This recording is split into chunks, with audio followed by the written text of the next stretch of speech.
Good morning, ladies and gentlemen. Welcome to my new channel. Don't forget to like and subscribe, and if you can support us on Patreon, that would be much appreciated. So on with the show.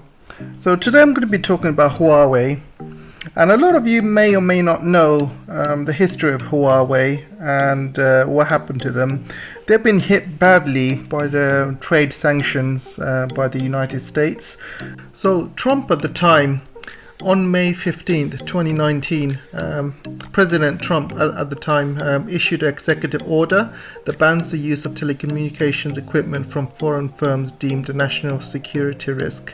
So what that means is Huawei was put on an entity list which banned them from buying the latest semiconductor chips, and Huawei at the time used their own chip, which was a 5 nanometer, and this was the chip in question, the Kirin 9000 chip, and it was a tiny 5 nanometer chip with built-in 5G.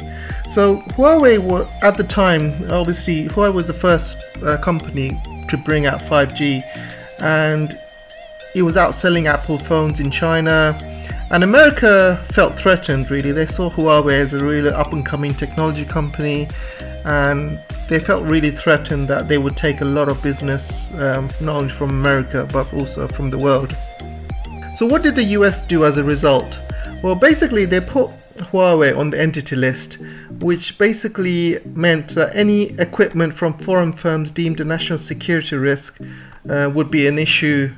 So they banned Huawei from the US, and they also banned a lot of companies from dealing with Huawei and especially selling those 5 nanometer chips. The company which provided them the 5 nanometer chips was TSMC, and so they stopped supplying them the 5 nanometer chips. Not only that, but US also campaigned for a lot of its allies to stop working with Huawei around the world. So a lot of countries like UK, Australia, a few countries from Europe stopped working with Huawei or banned Huawei from their 5G network. And not only that, on Sunday, May 19th, Google publicly declared that it would be complying with Trump's Huawei ban.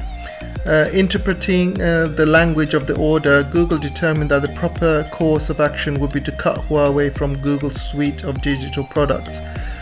So basically that meant that Huawei was no longer be able to access the Android smartphones like Gmail, YouTube, Google Drive, Google Play Store, which were no longer available for Huawei. So this basically set a precedence, and it sent shockwaves around the world really, that America can force a lot of technology companies to stop working with Huawei, and it sends shockwaves around China as well, that if you're a company and you're reliant on American technology or products, that you could be literally cut off overnight. And yeah, people were shocked. Well, the executives in Huawei were obviously shocked. Whole of China was shocked, but the whole world was shocked as well. And it could basically happen to anyone. If you're a company which starts competing with Apple or doing really well, America can literally cut you off in a second. So it was a big shock for everyone, to be honest, at the time. So how has Huawei been doing since the ban took in place? They did buy a lot of Kirin chips before the ban took effect, so they did stockpile a lot of chips, but obviously that's only a limited number. Their profit, as you can see, has gone up, but the revenue has been going down. I'm not going to lie, they are taking a big hit. Last year, Huawei's revenue stood at 891.4 billion won, that is 135 billion US dollars, up 3.8% year on year, while net profits rose 3.2% to 64.6 billion won. So that's taken in effect selling a lot of phones which were stockpiled. So they've been stockpiling a lot of chips and products with US technology last year, but obviously that's probably going to be running out this year. So they are kind of probably looking to take a big hit over the next few years, I believe. So things are not looking that well. So what's Huawei doing in the meantime? And as you can see from this article, after 2 years of US ban, Huawei further speeds up its self-rescue. So what has Huawei been doing? So one of the first things that Huawei has done is move away from Google Play Store and Google products. So they've released their own operating system called HarmonyOS, and that's going to be released on their smartphones and Internet of Things, as well as things like Huawei watches and other products that they're releasing. So what is HarmonyOS and how is it different from Google? Well, here are the main differences. So HarmonyOS is based on an open source operating system, open source software, and I believe it's based on Linux, which is the same as Android. So that's what a lot of people are saying is very similar to Android, but it's not exactly Android, but it's based on the same open source software that Android uses. So the main advantage HarmonyOS has over iOS and Android is that it can be mounted on many IoT devices like TV, cars, smart home appliances. IoT are Internet of Things, and this year and the next few years we're going to see a boom of Internet of Things. So you're going to see millions and millions of devices which are accessible to the internet, which will be smart devices, and a lot of people would be wanting to link all of that to their phones. So that's where Huawei comes in really. So they'll be able to provide their HarmonyOS operating system linked to phones, to cars, smart home appliances, TV, etc. And there is a huge market for that. And the difference between iOS and Android is iOS is purely designed for phones. Unless if you own an Apple product, it's very difficult to get Apple linked to other things like TV, cars, fridges. Unless you buy an Apple fridge, Apple car, it's very difficult. You're only limited to phones and maybe laptops and things like that. But Harmony would be able to link up millions of devices that use Internet of Things. So that's a good advantage. Growth area. IoT devices have got great potential. As you can see, we are having a huge boom of IoT devices happening over the next few years, and that's just going to grow and grow.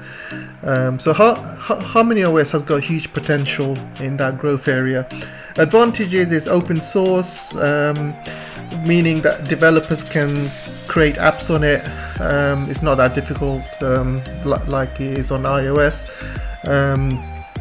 What Huawei has been doing is promoting their HarmonyOS with many developers. They've been creating developer hubs all over the world, and also from this article here you can see already App Gallery is their Google Play Store version of the product. So as you can see, as of March 2021, App Gallery has over 530 million active users, 83% yearly increase in app distribution, and also you can see there's active users on 700 million Huawei devices as of third quarter of 2020.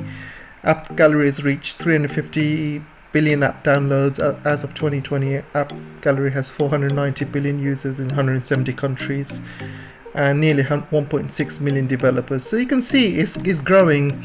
It's going to take time to beat Android and Apple. Obviously, things take time, but it's a start really. And I can see Huawei really pushing this because they've got no choice. They can't use Google products, so they are actively pushing this, and I think they will be successful. The other advantage is Baidu Maps.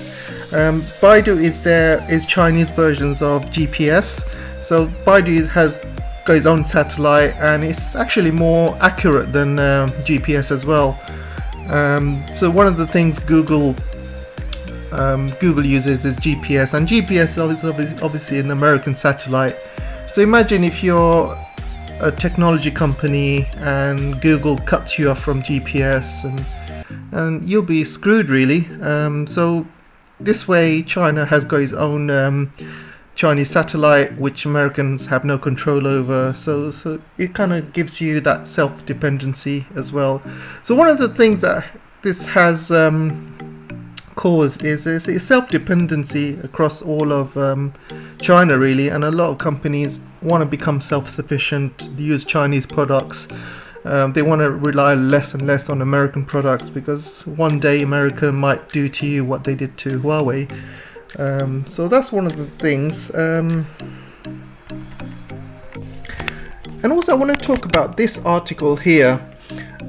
So it says here, if any company can create a true rival to Android and iOS, it's Huawei.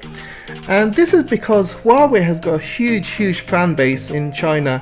And as you know, there's 1.4 billion people in China. So if they release a Huawei OS in China, they can easily be successful. And one of the things, it is an open source software, and which also means other Chinese companies like Vivo or Xiaomi or Oppo, they can use the Huawei operating system as well in the future. So they can go from Google to Huawei, and I believe they will do actually, because the less reliant a Chinese company is to US, the better it is for a Chinese company. And what maybe Oppo or Xiaomi can do is maybe have Huawei OS only for China, but if they're selling their phones abroad to kind of America or Europe, they can have the Android Google, so they can have two versions of it. And even doing that is great business sense for the company, but also it's going to be great for the Huawei's operating system, and also great for China. Google definitely should be worried about all of this, and if HarmonyOS is successful, which I believe it will be, if you look at the Chinese market itself, you've got 1.4 billion people, and if other phone companies like Vivo, Oppo and Xiaomi start taking in using Huawei OS, then definitely Google should be very worried. That's going to be half the income gone if Chinese companies start using HarmonyOS. So yeah, Google should be very worried. Other things Huawei has been doing to diversify its business is they're launching some cloud products, and that's another big thing Huawei's been doing. And at the moment in China, you can see here in the fourth quarter of 2020, Huawei Cloud became the second largest player in China with 17.4% market share. Alibaba was the biggest, and with Tencent Cloud as the third.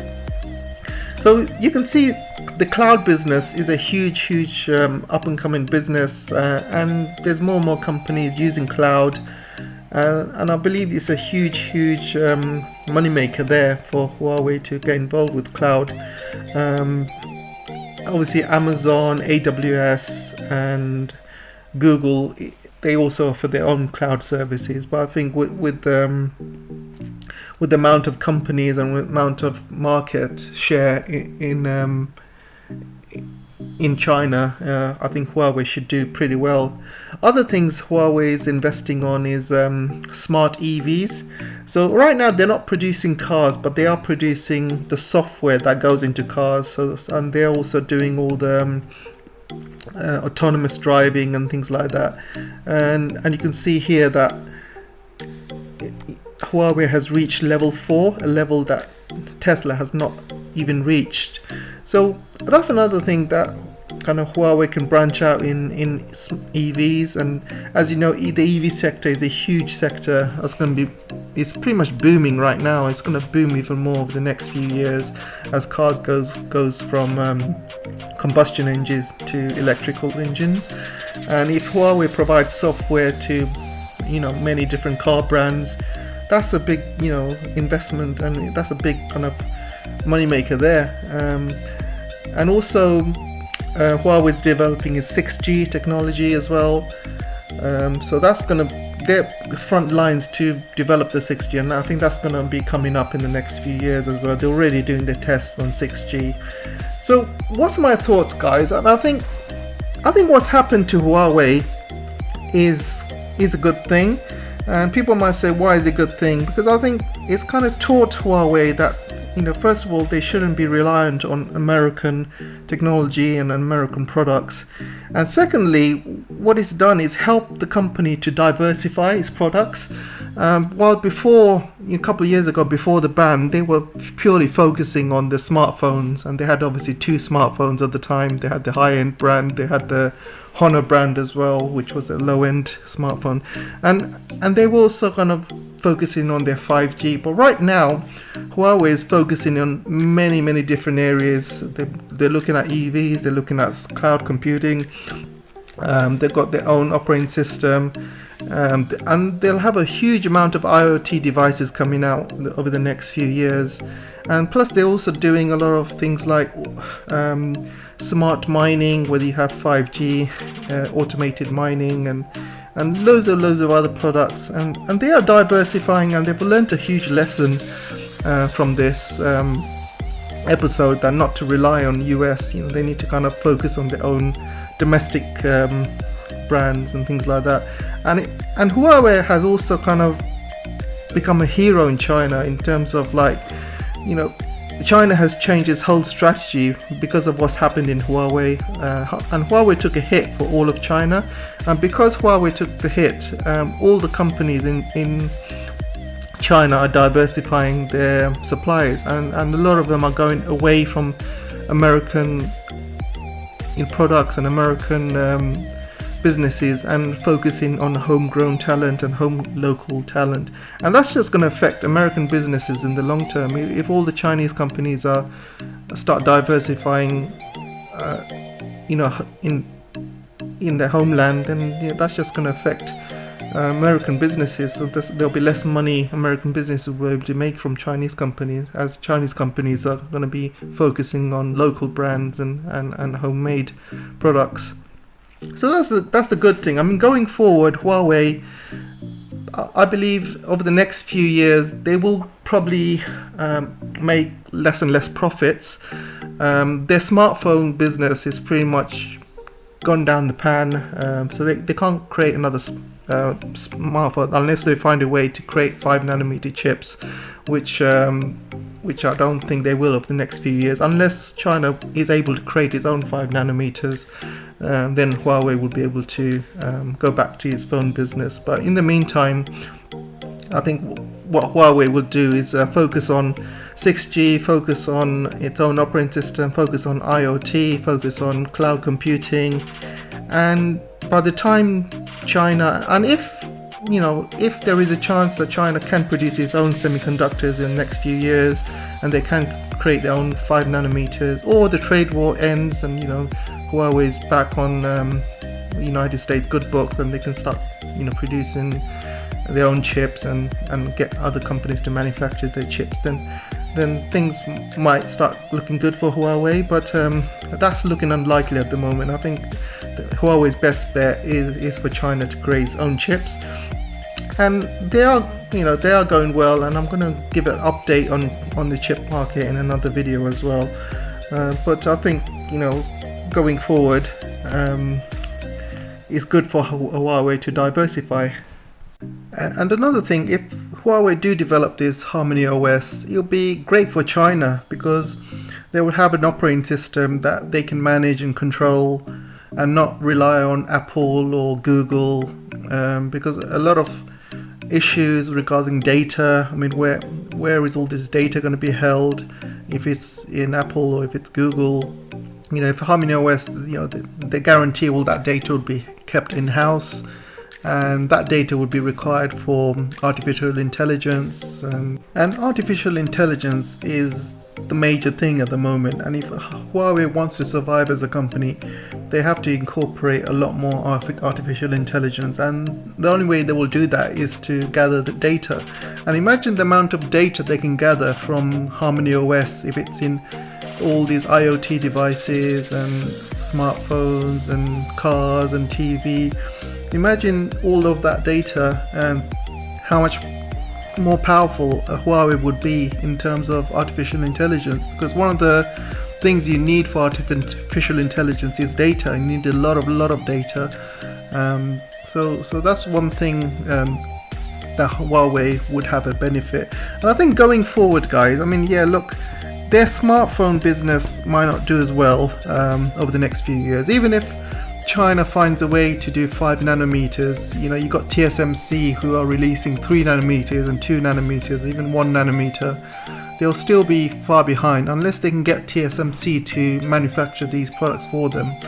The only way China will be able to, or Huawei will be able to do smartphones and compete with Apple is if China managed to have its own semiconductor market by itself and able to catch up with TSMC and all these other companies. That's the only way Huawei would be able to survive with their smartphone. But I think the smartphone they have at the moment, the Mate and the foldable ones, is pretty good, even though it's 5 nanometers. So I think they can, you know, even if China managed to make 5 nanometers in the foreseeable future, they can carry on with that brand. But they can, obviously, their strength lies in diversity and cloud computing and HarmonyOS and IoT devices, and they are in the leading line for 6G as well. So once 6G is ready, they're pretty much ready with 6G now, but I think they're going to wait about 10 years. And by 10 years, guys, you know, China's economy would be number one, and they would be able to overtake American economy. And China at that point would have a lot more say in what's happening around the world.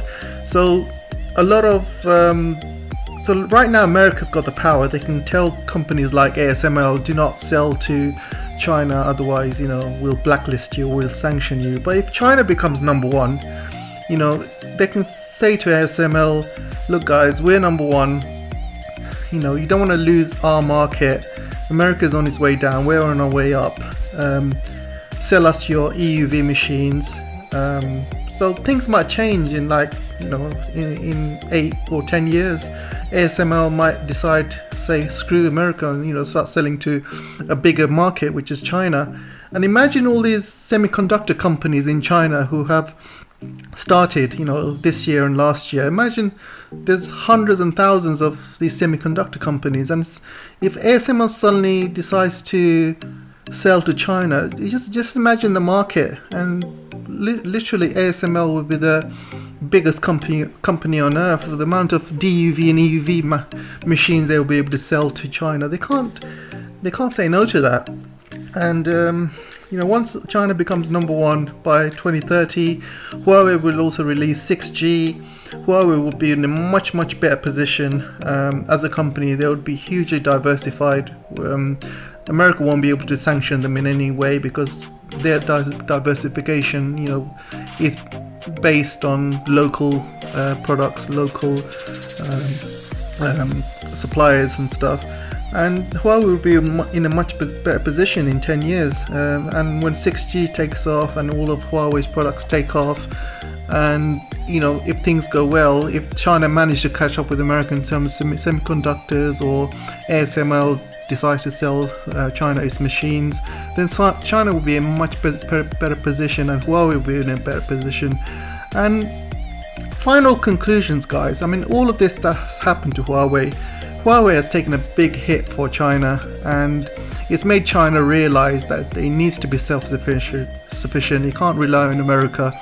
And this happening to Huawei has done them a lot of good in China. They are very much well respected. Their name is very much well respected, and Huawei will always be there. The government will always protect them. Government will always subsidize them. They're not going to let them fall. They're not going to let them go out of business. And the people of China will always support Huawei. So whenever, you know, Huawei is ready with its 6G and it starts releasing 6G phones, I'm sure they will come back in a much stronger position, and America won't be able to do anything to them. So that's my final thoughts about Huawei. Let me know what your thoughts are, and we'll chat on the comments. Don't forget to like and subscribe, and support me in Patreon if you can. Thank you. Bye.